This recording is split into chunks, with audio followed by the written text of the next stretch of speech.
Welcome back to the set of another NFL playoff predictions video. It's been quite some time since we've made one of these, but we are back. I am your host, Pigskin a Blanket. The way that playoff predictions work here on the TNSC network is a little bit different than you might see other places. We will be predicting all of the games for wildcard weekend, but we don't stop there. We take those selections, we see what the divisional round will be, predict that, down to the AFC Championship game, NFC Championship game, and finally the Super Bowl. So every week when you come back after every round of eliminations, you will be getting a full prediction of how we get to the Super Bowl and who is winning week to week. Now, I did this video 2 years ago, and I was hitting with near 100% accuracy of the teams that would lose. Last week, I went 3-3 on my playoff predictions, and then I was told by my bosses at the top that if I got even one more wrong on that week, I was going to be fired. The previous host, Pigskin a Blanket, has been terminated due to poor analysis, and I have to completely agree. I think the guy just was off his rocker or just doesn't watch football, but his picks were pretty bad.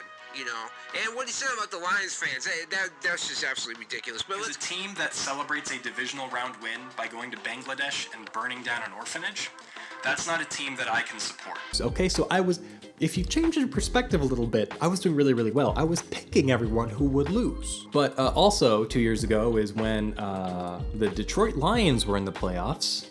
And what's interesting here is that I don't see them in my notes. They don't seem to be in the playoffs. Huh. How could that have happened? I remember that the Lions fans were so friendly 2 years back when I made those videos. They were calling me such endearing things, such as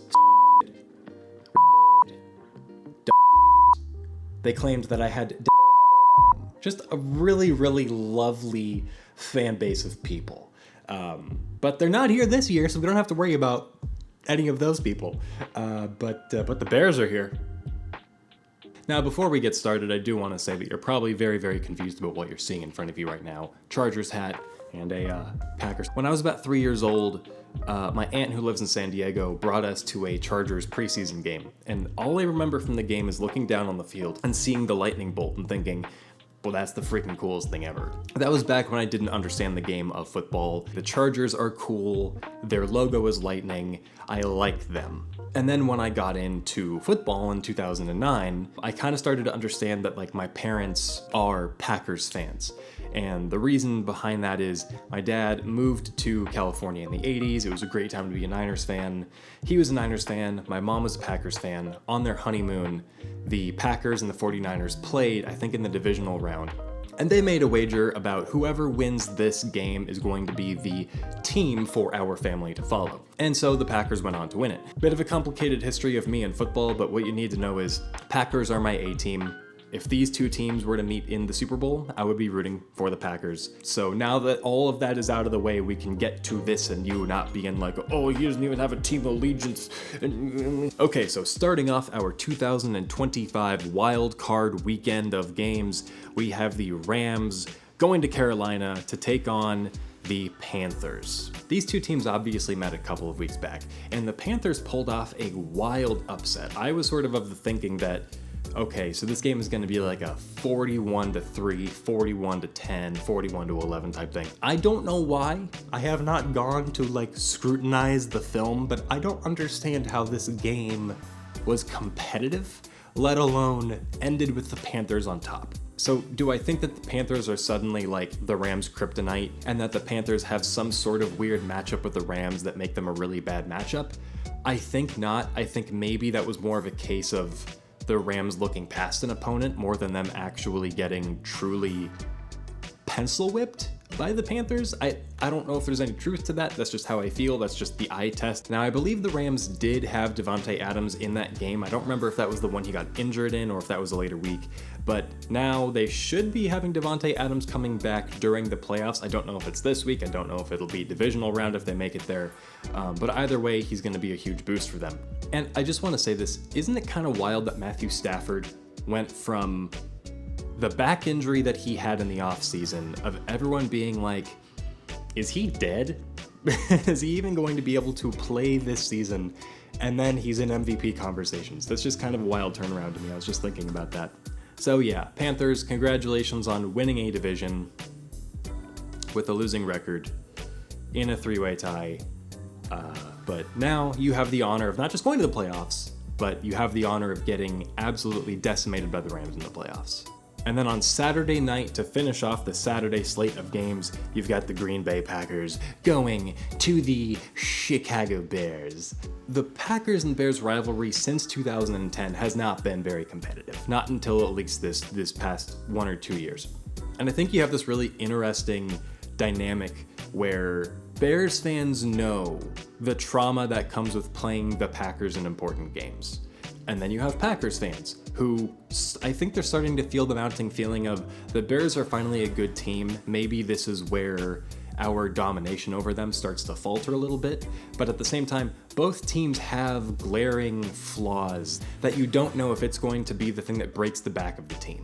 The Packers have obviously lost a darn near all-pro roster level of talent to IR this year. Micah Parsons, Devontae Wyatt, Tucker Kraft. I mean, just like borderline cornerstones of our offense and defense are all gone. But the surprising thing was that when the Packers and the Bears played in week 17 or whatever that was, the Packers defense actually held up pretty well. And I'm just gonna say it because I need to be somewhat petty, okay?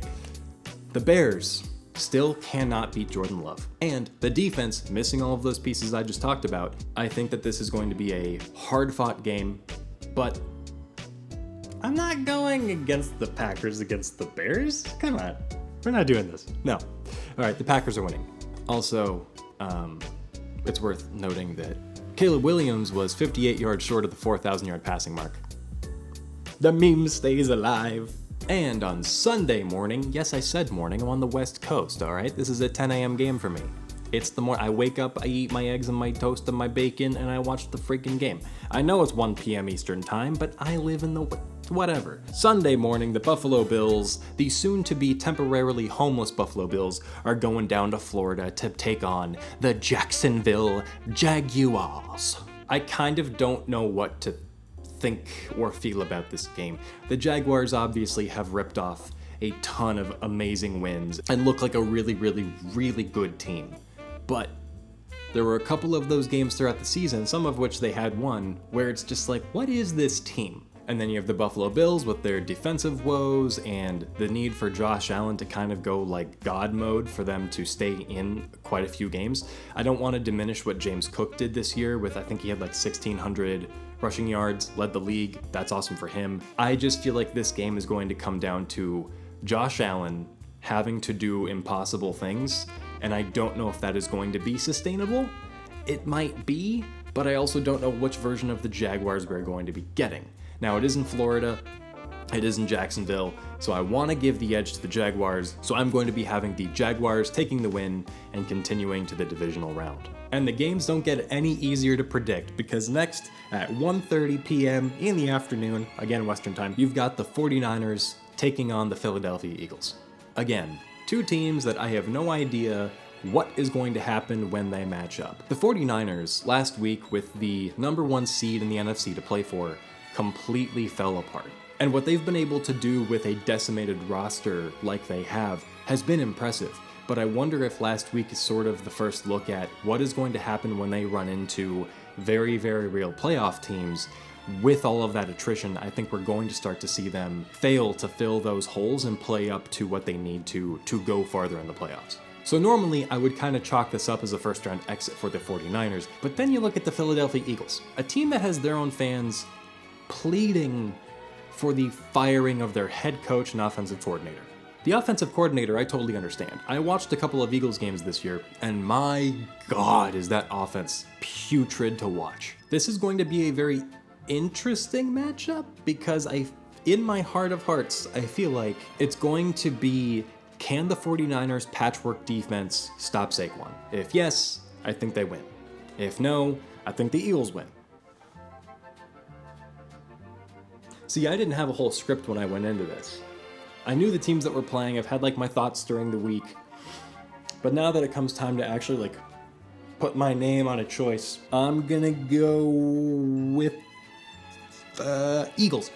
I'm gonna go with Eagles. I'll tell you why. In no way do I want the Packers to even have a chance of running into the 49ers. That's my decision. It is final. I have spoken. Eagles win. oh boy howdy, now you've got a Sunday night game that I am real excited to see. The Los Angeles Chargers are going to Foxborough in New England to take on the Patriots. The Patriots have long been a thorn in this. I wouldn't even call them a thorn in the side. It's something worse than that. A nightmare. A boogeyman. Whatever you want to call it. The Patriots have consistently been there to take the Chargers out of the playoffs whenever the Chargers have a good season. But there is something different about this. I remember back in 2018 when Phillip Rivers was still with the team and they went to the playoffs. And going into that game, I didn't feel super confident. But there's something different about this year. The vibe is a little bit different. It kind of feels like me going into this, I'm fully expecting the Chargers to be able to win. Now, that comes with a massive caveat because Justin Herbert is the most sacked quarterback, most pressured quarterback in the league, I think. He's close with Geno Smith, but I think Justin Herbert did end up being the most sacked, most pressured. The offensive line is still a sin against nature and humanity, but Justin Herbert is still Justin Herbert.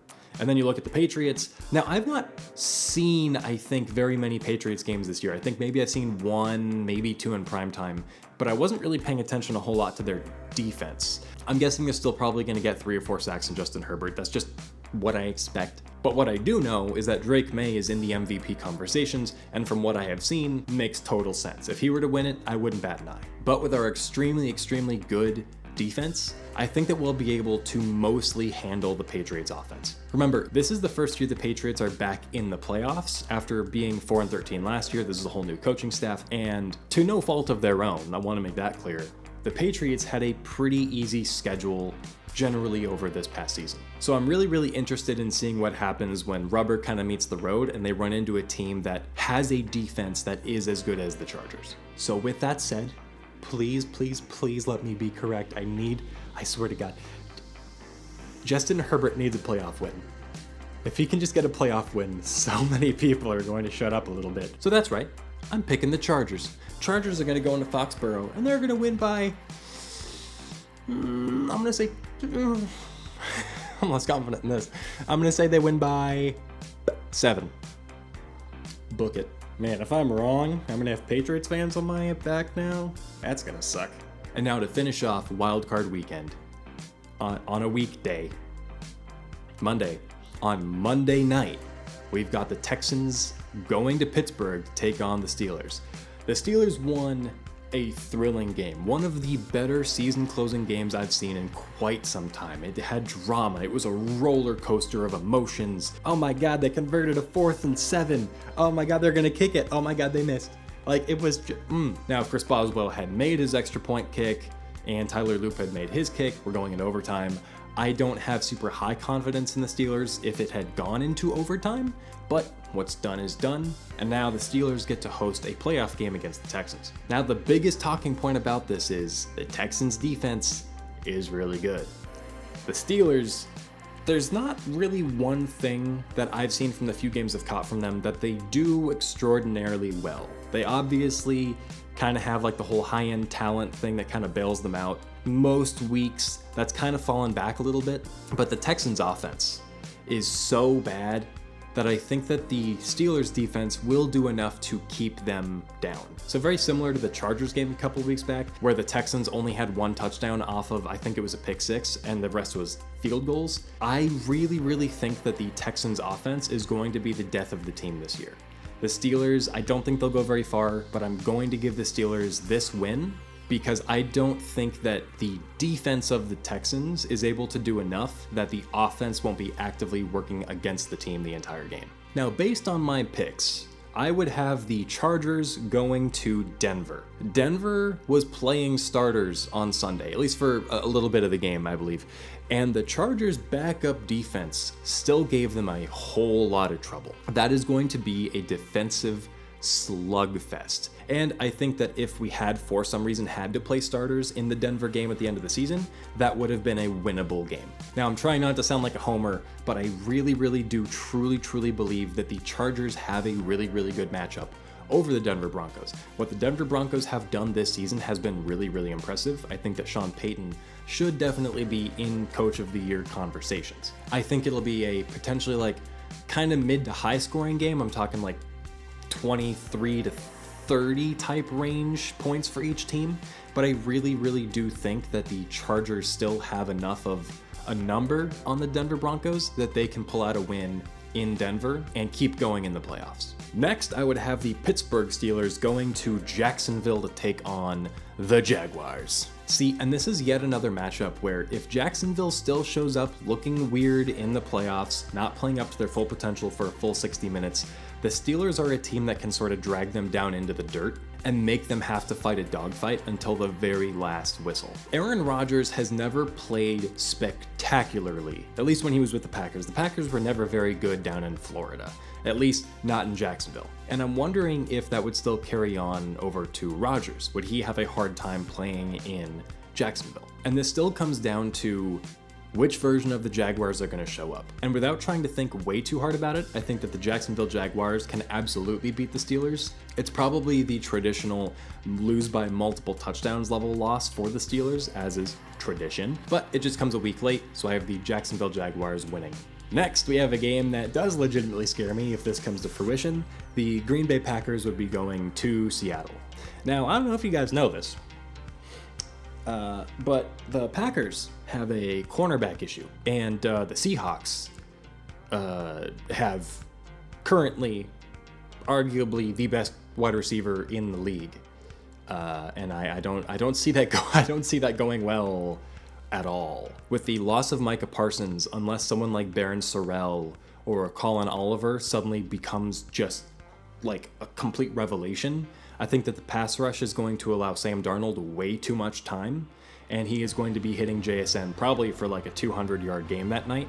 So unfortunately, I do have the Packers losing, so no one can call me a homer because, as I said earlier, this is the Packers are my A team, and I'm not even going to try to cope too hard with the fact that Sam Darnold might legitimately drop like 535 yards and like 5 touchdowns on the Packers if they make it that far. You know, best of luck to my team next year with people back and not dying every single week. Yeah, Seattle wins that one.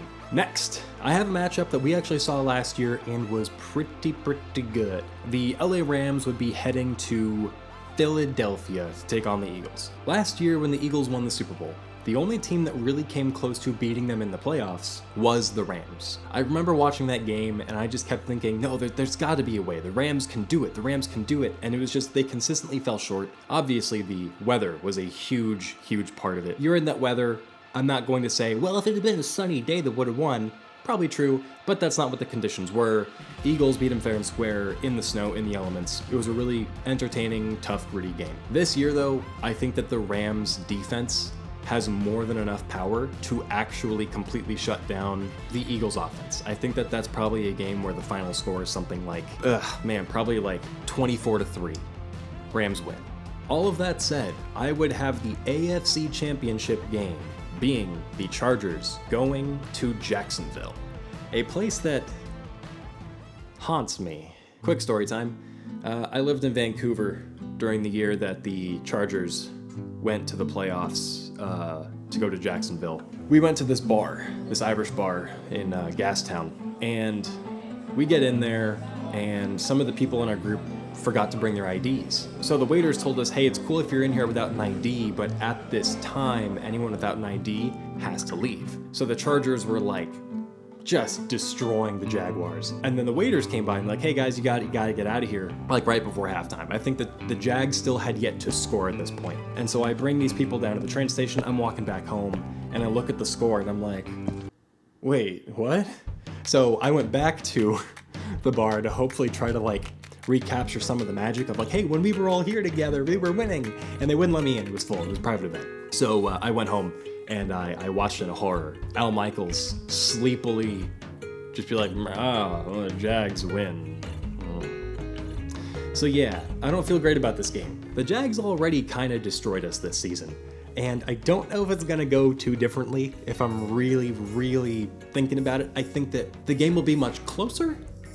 I hope. But I do think that this is where the season ends for the Chargers. See, I'm not a homer, guys. I don't have my teams both going to the Super Bowl to be Chargers versus Packers. Come on, give me some credit. But yeah, I think that the Jags probably maul Justin Herbert again. And he probably does better. They probably score a couple more points than usual than they did last time. But I've got the Jags going to the Super Bowl, which I'm not even mad about. I don't hate the Jaguars. I just hate the thing that happened with the Jaguars and continues to happen to the Jaguars ever since then. I think it'd be really, really cool. It'd be really, really great for the sport if the Jags have the ability to go to the Super Bowl and potentially win their very first Super Bowl. I'm not even mad at that. I could root for the Kitty Cats if they did that. Jags win. Now, after all of that, the NFC Championship game, based off of my picks, is going to be the Rams going back to Seattle to face the Seahawks. The last game that these two teams played was legendary. You had 2-point conversions that were being called off of fumbles flying off of Jared Verse's helmet, and it was a insane game. It was an insane comeback, and that's what makes this really, really tough, because it's obviously a divisional matchup for the NFC Championship game. A lot on the line. And I'm looking at this, and assuming that playoff Sam Darnold, which I didn't even talk about during any of these games, that's kind of wild that I never brought that up. If playoff Sam Darnold rears his potentially ugly head, the Rams should have this. I don't think it makes it any easier of a game. I still think this is probably a game decided by like 1 point. This is tough. This is really, really tough. You know what? Here's what we're gonna do. We're gonna leave it in the hands of the almighty coin. Siri, flip a coin. Call it. I never assigned which team was heads or hang on. Okay. Seattle will be heads. Rams, tails. Flip a coin. Call it.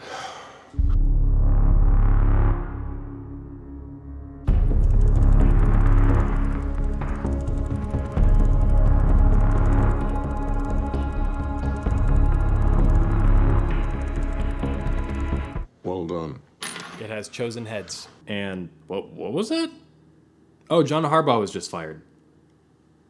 Okay, cool. We all got to experience that together. Isn't that fun? Based on this, Seattle wins.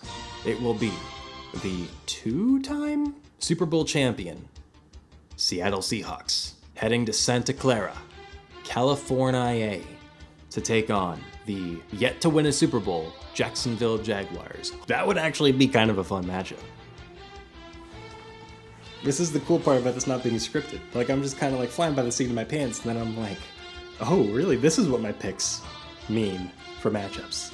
Ooh, I gotta think, because I've thought about the wild card matchups a bit. Sometimes I talk, like in the shower, I'm just like talking through it. I'm like, what is this team, that team, that. Jacksonville and Seattle. I'm a sucker for teams that are trying to do something for the very first time. So even though they beat my Chargers, I'm gonna go with the Jacksonville Jaguars to win the Super Bowl. You're welcome, Florida. Your other two Florida teams, you can ignore them. You can forget about them for this offseason, because one of your teams, Florida, is winning the Super Bowl. So congratulations to Jacksonville. Sorry to Seattle. Sorry to everyone who got eliminated.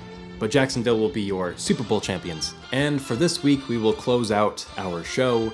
Thank you for watching. It's been a really grand time doing this again.